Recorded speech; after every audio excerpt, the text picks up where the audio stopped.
Síndrome de Cri-du-Chat, genética equipo 8. El síndrome de Cri-du-Chat es una enfermedad de origen genético que está causada por la lesión ya sea terminal, intersticial, completa o parcial del brazo corto del cromosoma 5. Respecto a epidemiología, esta enfermedad tiene una incidencia desde 1 en 15.000 hasta 1 en 50.000 recién nacidos.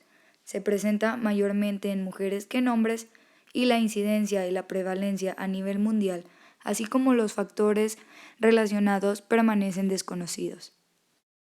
Una de las principales características de esta síndrome es el llanto de los niños, que es similar al maullido de un gato. Gracias a esta similitud fue que se le dio el nombre al síndrome en 1963, cuando fue descubierto por Lejeune. En cuanto a las manifestaciones clínicas, la gravedad de estas va a estar relacionada directamente con el grado de lesión que se presente.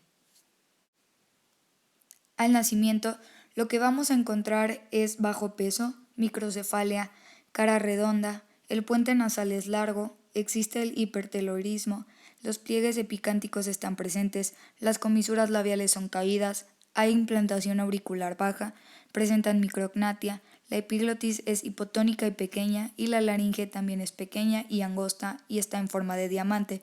Esta anomalía es lo que les da el llanto característico como gatos.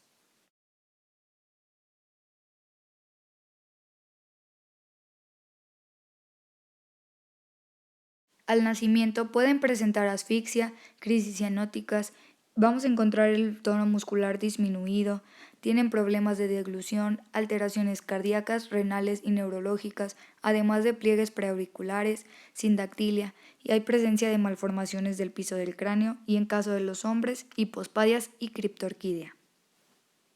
Durante el crecimiento vamos a observar el alargamiento facial.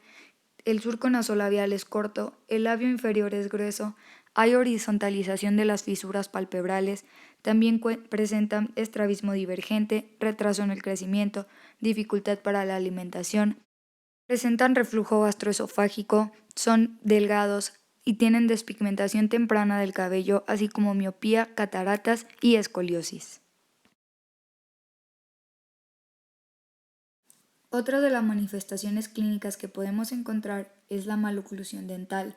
Además pueden presentar hernia inguinal, diástasis de rectos y manifestaciones relacionadas con el síndrome de Ehlers-Danlos.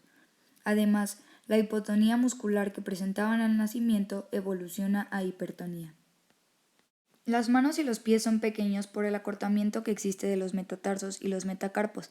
Además pueden presentar pie plano y pie varo. También en este síndrome se presentan dificultades en todas las áreas del neurodesarrollo desde etapas muy tempranas, como retraso psicológico, motor y mental, en especial en el desarrollo del lenguaje. La personalidad de los pacientes suele ser gentil y afectiva, pero también se puede acompañar de hiperactividad y agresividad. Presentan también algunos patrones de comportamientos que se caracterizan por movimientos repetitivos, automutilación, hipersensibilidad auditiva, torpeza y tienen apego obsesivo a objetos y falta de atención. Las alteraciones cromosómicas se presentan en su mayor parte por lesión terminal del brazo corto del cromosoma 5 de novo. Esto va del 80 al 90% de los pacientes. La lesión intersticial se presenta del 3 al 5% y la translocación familiar, el mosaico de dos líneas germinales y la lesión por inversión parenteral son menos frecuentes. La mayoría de las lesiones son en el cromosoma de origen paterno. Existen diferentes genes implicados. Uno de ellos es el gen para condrocalcinosis y asma en la región 15.20. Además, el gen semaforina F humana, que es responsable de migración neuronal y axonal durante el desarrollo cortical.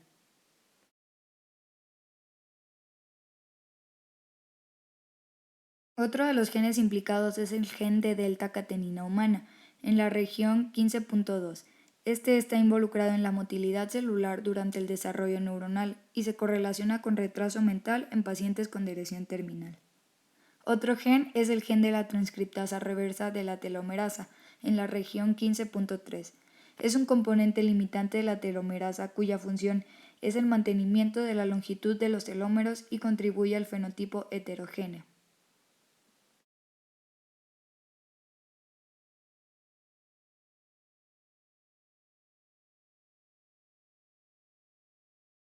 Respecto a la correlación genotipo-fenotipo, podemos encontrar que las lesiones de gran tamaño se encuentran relacionadas con mayor retraso en el desarrollo cognitivo y manifestaciones fenotípicas de mayor severidad.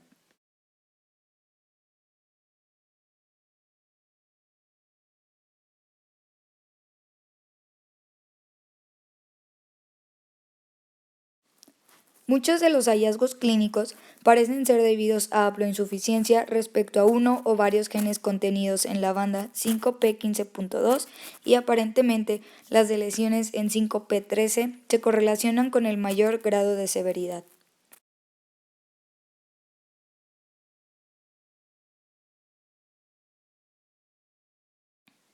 Cabe destacar que no todas las lesiones del brazo corto del cromosoma 5 coinciden con el fenotipo del síndrome de Cri-du-Chat. A lo largo del tiempo y desde el descubrimiento de este síndrome se ha estudiado mucho y actualmente podemos saber las regiones cromosómicas de relevancia.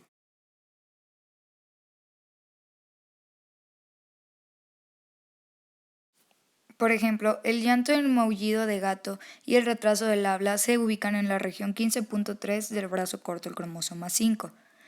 Los dimorfismos, la microcefalia, el retraso mental y los genes de semaforina F y delta-catenina se encuentran en la región 15.2. Además, en la región 15.1 encontramos el retraso mental leve y en la región 13 y 14 encontramos el retraso mental severo y la microcefalia. El diagnóstico lo vamos a sospechar cuando veamos las manifestaciones fenotípicas al nacimiento. De ahí se realiza un análisis de cariotipo y si estos dos no son concluyentes, lo que realizamos es una hibridación fluorescente in situ.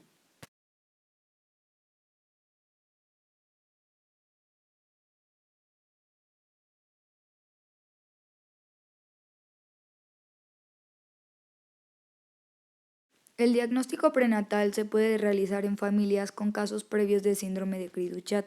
Se realiza amniocentesis y el hallazgo de ventriculomegalia bilateral moderada y quistes de plexos coroideos fetales. Además, niveles anormales maternos de gonadotropina coriónica humana y microcefalia e hipoplasia cerebral. El pronóstico y manejo, la tasa de mortalidad es del 10 al 90%, siendo más frecuente el primer año de vida y así el primer mes. El manejo consiste en terapia física para mejora de la deglución, rehabilitación temprana, exámenes de audiometría y vigilancia médica periódica.